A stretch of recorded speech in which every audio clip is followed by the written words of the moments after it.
La médicalisation, c'est de voir tous les problèmes ou les enjeux à travers la lunette d'un malade à guérir, d'une maladie à soigner, peu importe le contexte ou la situation autour de ces enjeux-là. On va médicamenter l'adolescence, les changements, les crises d'émotions.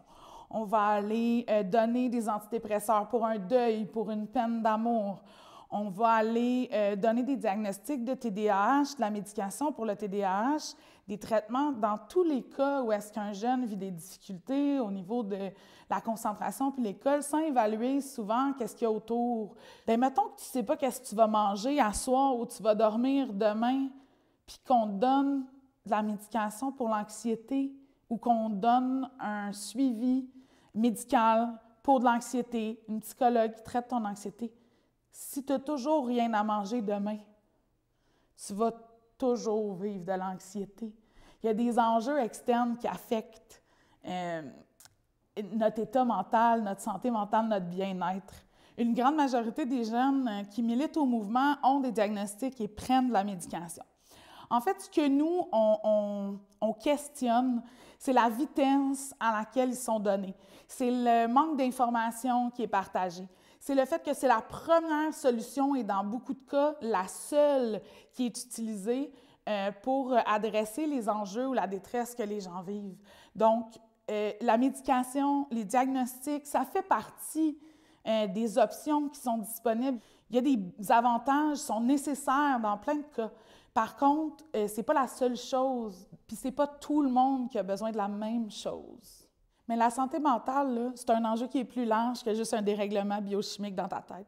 Ça se peut qu'il y en ait un. Ça se peut que ce soit toi qui ne gères pas tes émotions. Ça se peut que les enjeux soient individuels. Mais la réalité, c'est que ce qui se passe autour de toi va t'affecter. Si tes besoins ne sont pas remplis, ça va être affecté. Si tu n'as pas de logement, c'est affecté. Si tu n'as rien à manger, c'est affecté. Puis si on te fait vivre la violence, c'est affecté. Fait que c'est tous des enjeux à adresser globalement, socialement. Puis en ce moment, on vit une crise qui est une crise de la détresse humaine au Québec. On l'entend, on le voit dans les journaux, hein? On en parle tellement, mais on ne pourra pas régler ça juste avec des pilules.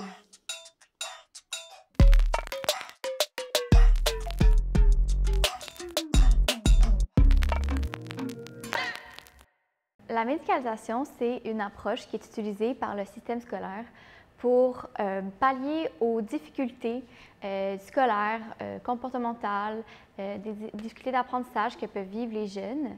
On utilise cette lunette médicale pour traiter les enjeux que peuvent vivre les jeunes et puis ça paraît visiblement dans leur bulletin, dans leur comportement en classe, mais il y a toutes sortes de causes qui peuvent mener à des difficultés scolaires, notamment on sait que d'un point de vue social, le groupe le plus mené à décrocher sont les personnes qui sont défavorisées socio-économiquement. Il y a des enjeux liés avec le milieu familial, le milieu culturel, dans les milieux allophones. Donc, il y a une multitude de facteurs qui peuvent mener les jeunes à avoir des difficultés à l'école, mais la médicalisation, ça serait de se concentrer uniquement sur ce diagnostic-là pour traiter les enjeux scolaires.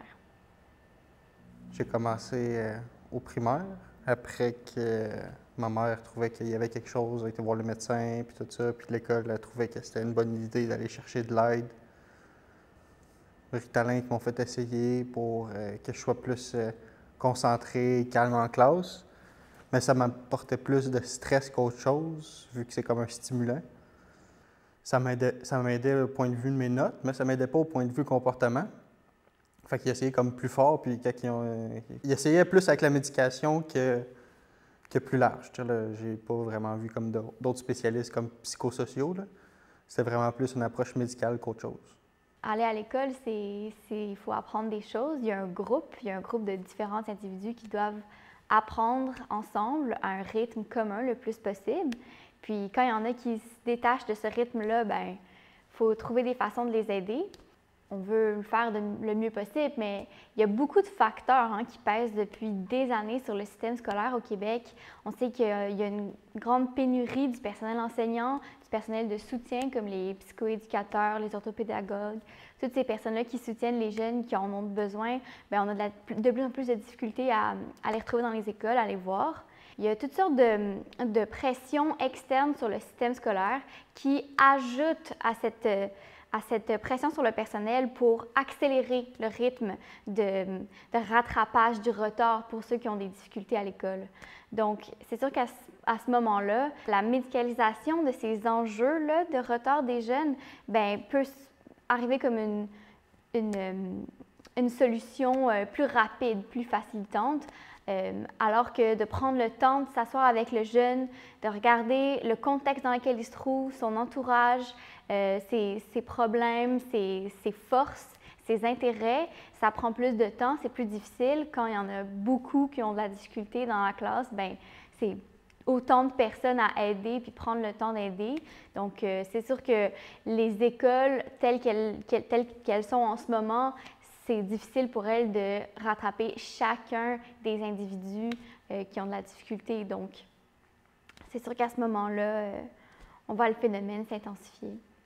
Moi, je dirais le fait de m'avoir fait étiqueter comme élève à problème, ça m'a surtout, je dirais, exclu des autres. Puis, je pense que ça m'a nuit beaucoup comme sur le côté social, parce que tu apprends un peu comme à cacher tes coins ronds, là, les places que tu es différente et spéciale, parce que sinon, c'est comme on dirait que ça peut vite tomber comme dans l'exclusion ou sinon préjugés, puis tout ça. Là. Le parcours secondaire, ça se passe pendant l'adolescence. C'est des jeunes de 12, 13, 14 ans. C'est très jeune pour se faire apposer une étiquette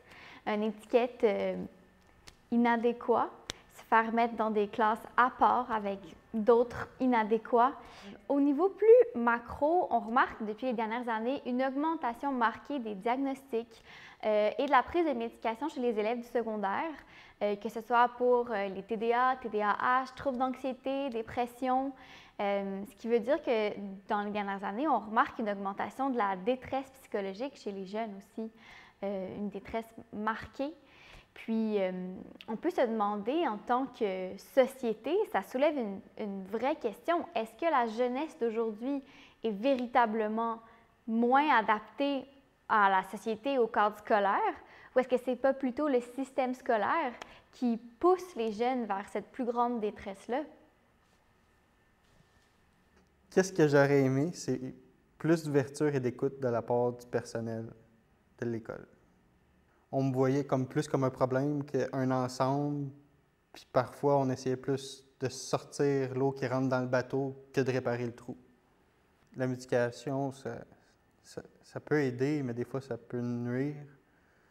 Puis c'est vraiment comme d'y aller avec cas par cas pour voir si ça va vraiment aider la personne, si ça ne l'aide pas.